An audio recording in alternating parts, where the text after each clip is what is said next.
Lagpas pag may sibis, pagdating natin dyan sa taas pa kaliwa.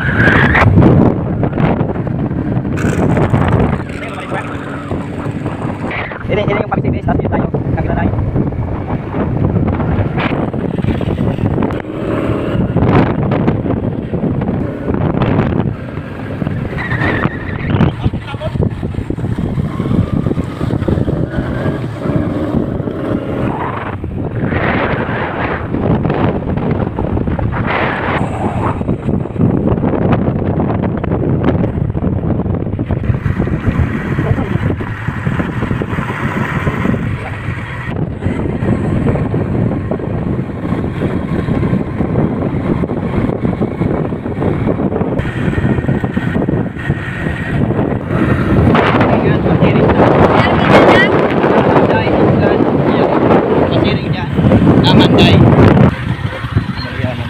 Andito na tayo.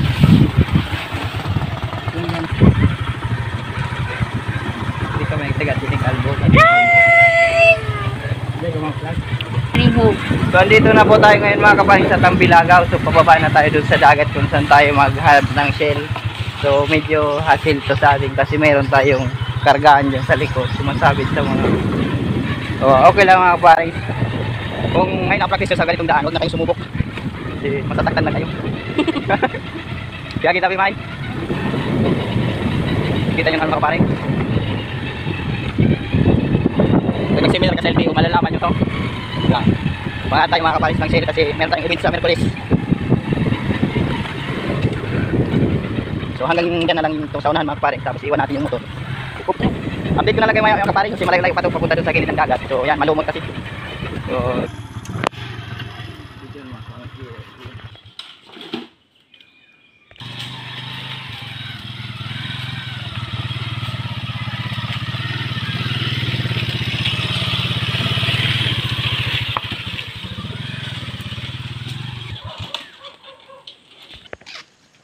So andito na po tayo mga kapaling sa Tambilagaw. So ngayon itatanggal natin yung ating lalagyan ng agate o shell.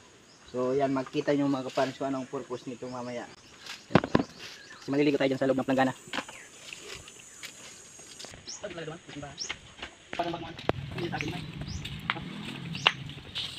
Kasungit ano? Parang masungit pa rin.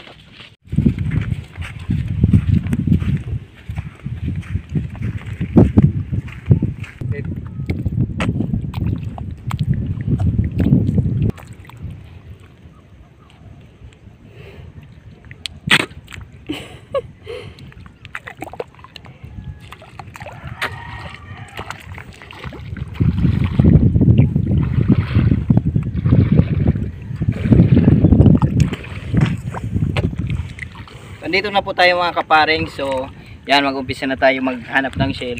So dito tayo ngayon sa Tambilagaw mga kaparing. So makita nyo ang babaw ng tubig kasi bilog ngayon mga kaparing. So let's go.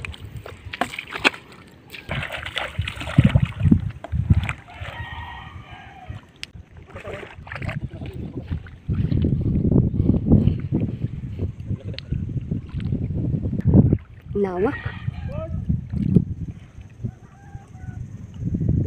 Wala pa tayo mga kaparing sabi naman. Ganyan lang yan mga kaparing. So, may mga puno nitong maribaryo. Andito yung mga tagati. Panaglog na yun. Ito yung mga sila mga kaparing kasi wala itong laman. Yan. Agat ba to? Tapos?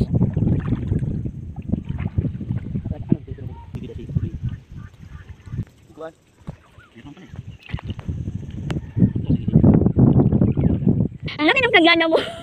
Saro-saro eh. Pay-pay ta. Pay-pay ta.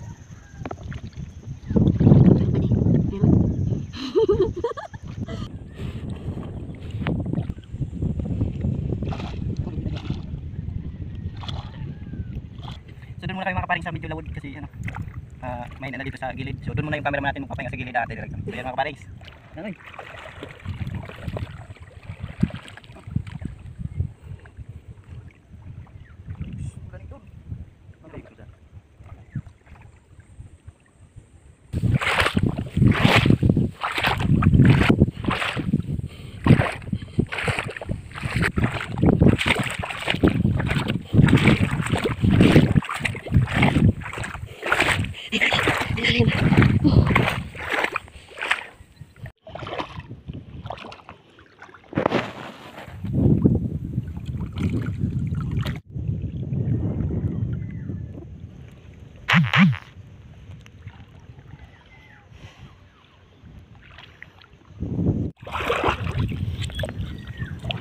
Nya. Ang pagkuha kay nakaarog siya kan. Ini nakadukot ini sa daga, sa lupa. Pulil. Ito, dito. Sa may puno kang ano. Mariba, ito na. Yan. Yan. May nakuha na ako. Isaw-saw mo sa dugi. Meron na. Tapos minsan, kapain mo Ang yung galing. mga ano niya. Mga katabi. Taga pa. Nasa ilalim to. Sa ilalim mo buhat yun.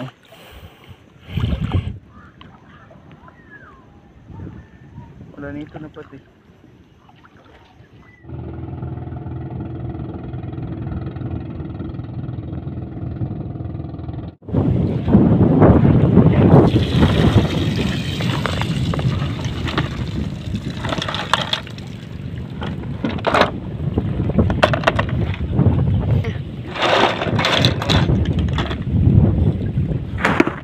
Ito na mga kaparings yung nakuha natin. So ngayon ay high tide na mga kaparings. So uwi na tayo. So yan, kalibre na tayo mga kaparings pang ulam. So hanggang dito na lang muna yung video natin mga kaparings. Kasi malayo pa yung babiyahin natin. At huwag yung kalimutan like, share, and subscribe. At huwag yung kayo pindutin yung notification bell para lagi updated sa mga susunod natin video. Ayan mga kaparings, keep safe. So yan nga mga kaparings, mag-ihaw tayo ng ano, ng katipay. So yan, ang lalaki niya mga kaparings. So yan, makikita nyo bubuka yan mga kaparings. Yan, bubuka yan. Wangit. Yan, gamitin natin. Matanda na yan mga kaparings. So yan mga kaparings, makikita nyo bumuka na siya.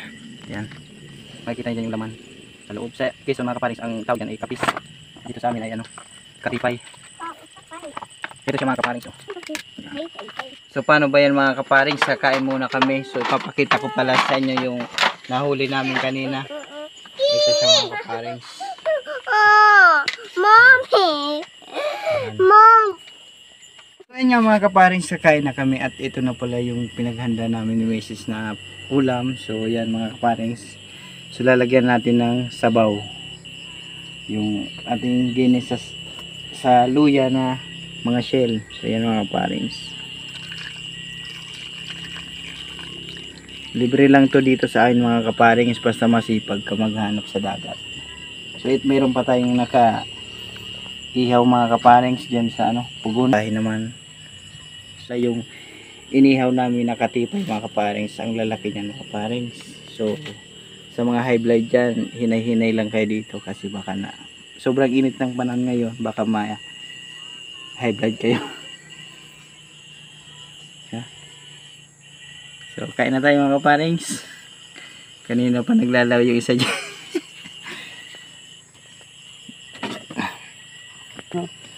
Pero bago tayo kumain mga kaparings, magpasalamat muna tayo kay Lord kasi kung hindi dahil sa kanya, wala to dito sa ating pagkainan mga kaparings. So yan, Lord, maraming salamat po sa pagkain ito, sa pinagkaloob mo sa amin, sa pag-ingat, kalakasan, kailangan isip, gawin niyo pong kalakasan to sa amin. Dalangin namin ito po yun sa iyong ahal sa ngayon. Amen. Ayan o. Kain na tayo mga kaparings. Sana mabusog din kayo.